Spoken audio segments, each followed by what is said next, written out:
It seems like every year about Katrina time, I start hearing a dog bark and I'll have that moment where, oh, I gotta go get him, you know? And then I remember where I'm at and I'm like, okay, nope, we're fine now, everything's good.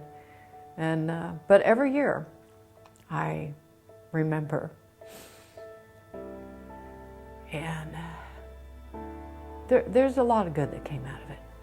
And I'm glad to be a part of that.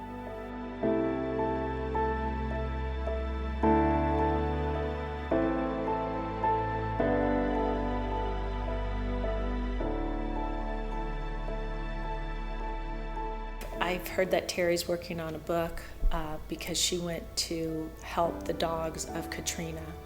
She was there, you know, for a couple of weeks doing what other people can't do, calming animals down, being able to talk to them, save them, rescue them.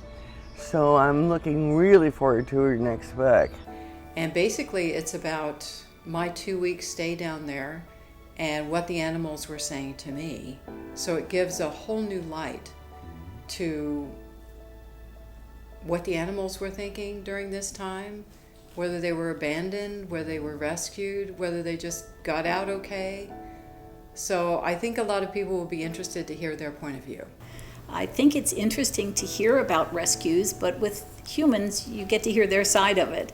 So to be able to hear about all the rescues that happened and from the animals' side and their viewpoint and how they felt and the whole thing, I just think that that's great.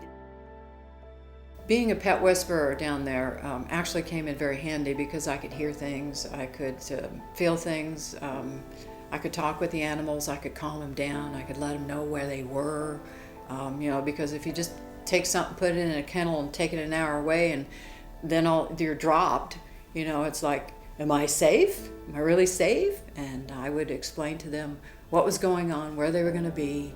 It made it a lot easier for them. It was such a tragedy for everyone involved in what happened there, but to think about the animals and the people who lost their pets, you know, or couldn't find their pets. It was devastating to hear those heartbreaking stories. I can't even imagine what that would be like, and I think I'm looking forward to reading the stories that Terri can share about working with those dogs. I think it made me realize how really strong they are and how strong people can be. Because not only were the animals strong, but those of us that were down there trying to get them out, we had some moments. There was one pit bull that was chained under a house for 22 days, and his owner put him under there to teach him a lesson. And the story of survival for him and how he lasted through the floods, that the floods didn't get him, I mean, it's just remarkable. He in my mind would be a hero.